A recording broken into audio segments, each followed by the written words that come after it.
Hello, and welcome to Questacon, the home of compulsory fun for 5th graders. And all the adults, I know that you just came here to use the big slide, and that's okay. Today, I'm going to be telling you about my PhD working on these goofy birds. My name is Shoshana, but just call me Sho for short. Shoshana is way too many syllables for an Australian, and the nickname Sho even ends with O. Servo, Ambo, Sho! And I do my PhD on birds, so you could say I'm a birdo. I'm a professional bird nerd. I love birds so much that my favourite smell is the aroma of a sewage treatment works. There's nothing birds love more than a good poo pond, therefore there is nothing I love more than a good poo pond. And I have been to poo ponds all across the country. This is the Melbourne poo pond. The Alice Springs poo pond. And the Canberra poo pond.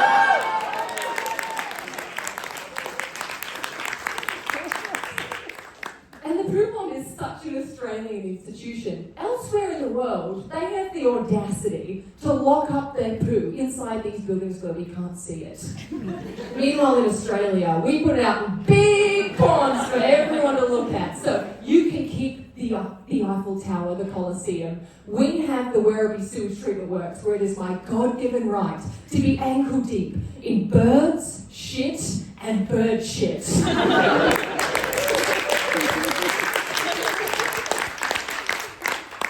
So I do my PhD on a bird called the bush stone curlew, but it's actually not a bush, not a stone, and it is not even a curlew, which is a different bird, and trust me, bird watchers get really antsy about stuff like this.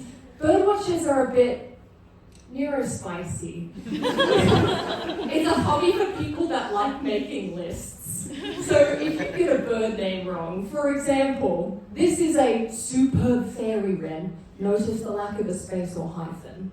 Because if you say, God forbid, a wren, within about 3 seconds you'll have someone going, there are no wrens in Australia. Because you want bird watching, a hobby for normal people. So this is my bird, the bush stone curlew. They're kind of like a chicken, but there's not much to them. If KFC ever made a curlew drumstick, it would only be viable as a kid's meal. During the day, they roost on the ground, and they can be super hard to spot. So this one here is wearing a tiny bird backpack, so I can find them. But even with the GPS on, sometimes I just can't find them. So let's see if you're up to the task. In this picture, there are 3 bushstone curlews, and they're this tall. It's a big bird.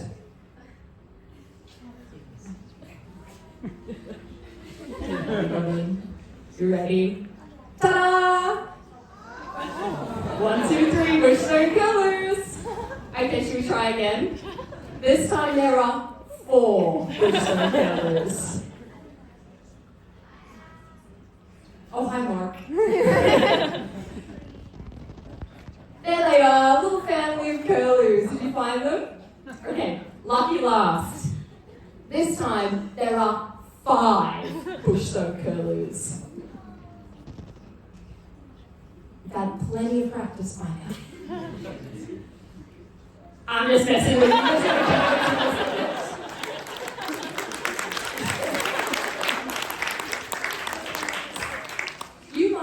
These birds, if you've been up north, they're pretty common in Darwin, Cairns, and Brisbane. In fact, they're so common in those cities that every single year, curlews make the news for staring at their own reflections. Journalism is alive and well in this country. But down here, it's a completely different story. In New South Wales and Victoria, they are critically endangered. Kind of like CFMEU bosses.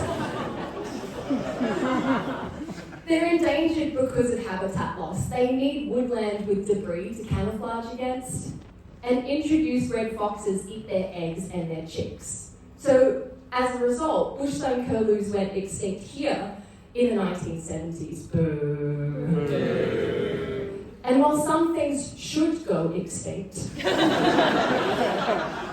others shouldn't.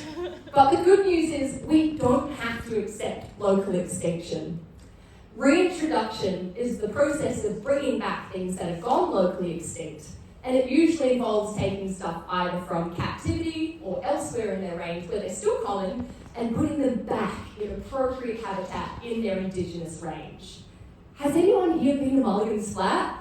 Yeah! It is the coolest. If you haven't, you should totally go. Add that to the list of places, David. At Mulligan's Flat, there's this big predator-proof fence, and so it keeps out foxes and cats. And because of that, we've been able to reintroduce species that have been extinct on mainland Australia and are now only found in places like Tasmania, such as the eastern bettong and the eastern quag. Shout out to my bestie Belinda, Dr. Belinda Wilson. And so we started the reintroduction project for bushstone curlews at Mulligan's Flat in 2014. In Australia, we do this a lot actually. We're kind of global experts at it, but usually for cute mammals. It's kind of like how cute kids get more attention from the teachers. And as a birdo, I like to yell about, we have to look after our birds too. The ugly kids deserve equal opportunities. Reintroductions are really difficult. They often involve moving animals big distances at great expense and take many years of support and intervention to get them to happen. So why bother? Why do we care? When you bring back species, you also bring back their role in the ecosystem. And in the case of bushstone curlews, they're a mesopredator. So they eat stuff and get eaten. And if you don't like mice or cockroaches, then these are the birds for you. Natural pest control. Speaking of curlew diets, I love curlew poo. It is so interesting. It's always full of crunchy, shiny beetle bits. I'm a minimalist in most of my life, except when it comes to poo. I am a poo hoarder. In fact, I put so much poo in the freezer at home that my fiance complained he couldn't find his Magnum ice creams. Apparently it's a health hazard and I have a problem. And the other reason you should care is species are intrinsically valuable. They should exist. And look how cute these babies are. Aww.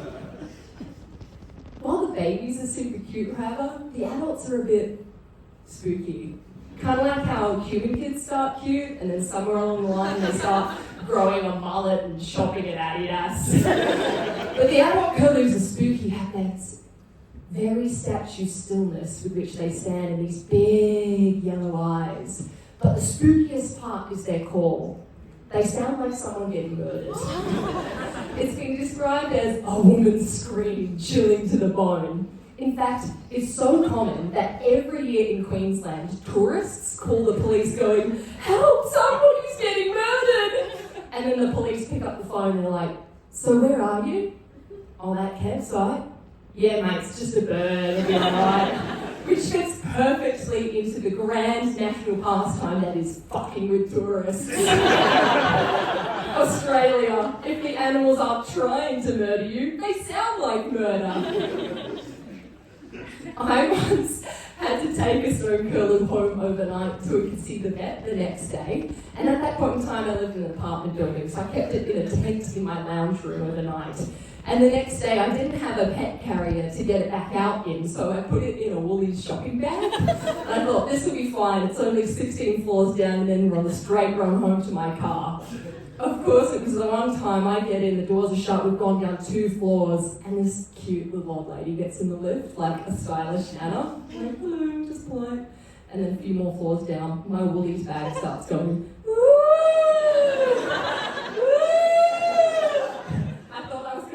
CPR, the old lady. I have farted in elevators and I have never seen anyone get out of the lift so fast in my life. The good news is the reintroduction project of bushstone curlews at Mulligan's Flat has been the most successful reintroduction of these birds in the country.